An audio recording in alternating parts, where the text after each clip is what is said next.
What's up, guys? It's TechnoViking23 coming to you today with some Raid Shadow Legends, and we're going to go right back into our Clan Quest series. Today we're going to be doing Dragon's Lair with all champions from Barbarians faction. We have to clear stage 20 plus 10 times. This one should be pretty easy. We had a couple other ones we could have chosen from. I've already done Skinwalkers on Ice Golem. Demon Spawn, Spider's Den would have been another interesting one. Felt like that might have been a bit too easy with Cecilia Flame Tongue. But that was one of the other ones we had there. So we went ahead and did Dragon with Barbarians. Just because it's a little bit of an interesting faction when it comes to using the champions on the dungeons. So let's just go ahead and go right into Dragon's Lair. We're going to go down to stage 20. Might as well just keep it easy for these. We'll go ahead and get rid of our High Elves team that we were using for the last one. And then we'll go ahead and sort by faction here. Find our Barbarians, and let's take a look and see who we want to use here. Now, this is Magic Affinity, so we do want to use some Force Champions if we can. We'll bring in War Maiden so we have some decreased defense. Let's see, Cantra is going to give us accuracy. I don't really think we need the accuracy there, but she might be fun to use in this. Turvold would be nice if we had that for this instead of faction curse. Go ahead and bring him in there as single target damage for the boss. Got to have Syl of the Drakes in here as well. And then I'm actually going to use Dervish, who is a uncommon that I've actually 6-starred, and I was using her, kind of having a little bit of fun with her in my Bad Eater as my damage dealer. She's going to be in there. She's actually in a poison set from where I used her in Clan Boss. Turvold is as well, so that's where we're going to get most of our poison from. Let's go ahead and switch Cantra into the lead here so we have a useful aura. And we have a couple others we could try out here. We do have Ferric the Fat, we do have Valkyrie, but really no one here is going to do a whole lot of damage. The Soulbound Boyer is unfortunately weak affinity here. We've got a couple other Barbarians that we're still working on building up. So this is kind of the best we can do here, I think, in terms of overall damage. We don't have a lot of AoEs, unfortunately, so the wave clear may take a little bit of time, but let's go ahead and see if they can do this and see how it goes. Just hoping to get a somewhat relatively quick time here. We are going to get a little bit of crowd control from Syl the Drakes, thankfully, and Turvold, if he gets enough turns here, should be able to wipe a lot of these guys. He does hit pretty hard, as you can see. He's not in the best attack gear. I think his attack's only around 4,500 maybe, but he still hits pretty hard. Plus he's void here, so we're not going to have to worry about weak hits. This looks like about 30 seconds for this first wave.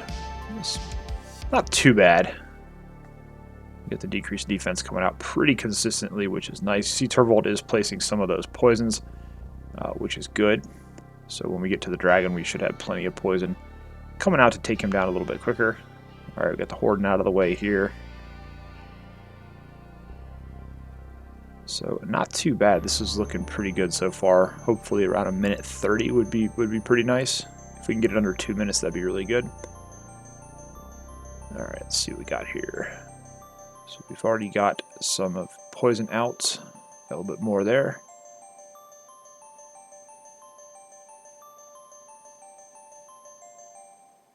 Okay, plenty of poisons going up. There we go. Got some decreased defense. And now it's just a matter of whittling the health down here. Got a couple, Dervish hits pretty hard, surprisingly. I think not a lot of people know about her, but she's a pretty strong damage dealer in this faction. And, I never really suggested going and building an uncommon champion. I didn't actually build her until later on.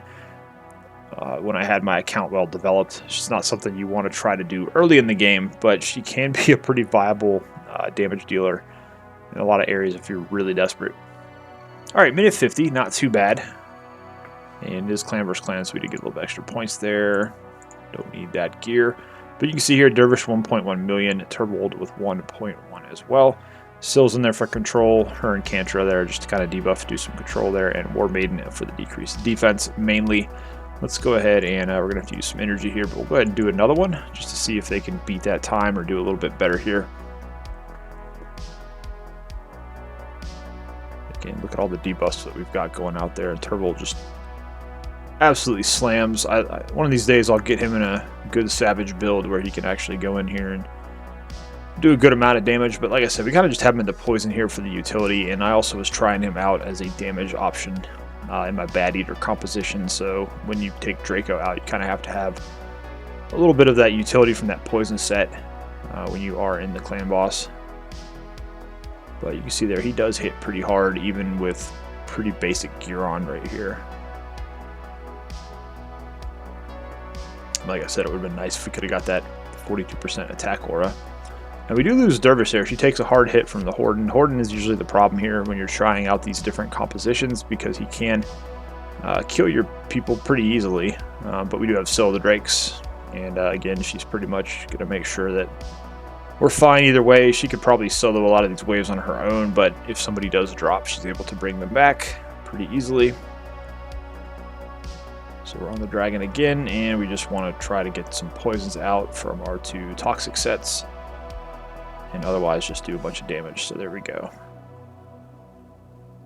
Looks like it's going to be right around the same time, so it's under 2 minutes, which is nice. It won't take too long to finish this out. Obviously, with fusion going on and it being clan versus clan, we'd rather be working on some of that stuff to get it finished.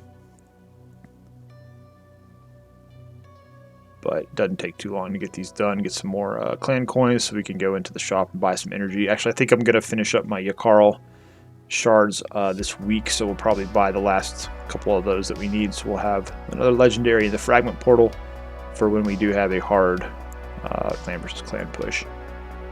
So it's a little bit longer this time. We're right around 2 minutes, but really they're not having too much trouble here. It's pretty good. But yeah, it's kind of interesting with Barbarians. They're a pretty strong faction, but it's a lot of single target stuff. There's not a whole lot of really big time AoE attacks, which makes it a little bit tougher on some of these dungeons to clear through the waves pretty quick. Let's go ahead and jump into champions real quick. I'll show you guys how we have some of these guys built up. So here's Turvold. Like I said, we do have him in that toxic set there, so he can get a little bit of poison damage out. And show you his actual stats here. 4,700 attack. I was a little off on that one. I said 4,500. Speed 198. 100% crit cap.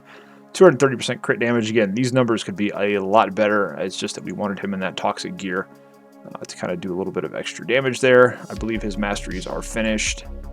And we also have him in War Master, which for the boss damage there. We got Kantra here, who I really use her a lot for Doom Tower. It's mainly where I have her. And I just kind of built her in some accuracy with a little bit of speed for Doom Tower. Because for hard Doom Tower, you do need a good bit of speed to go before the waves to get some of those debuffs out there. So we look at her total stats here. She's got 4,000 defense, 195 speed. She is crit capped, so she can do a little bit of damage there, and 320 accuracy, almost 50k health. So she's pretty sturdy with that, and the 4,000 defense. And then her masteries are also all the way done. I'm not sure. Okay, looks like we have booked her out.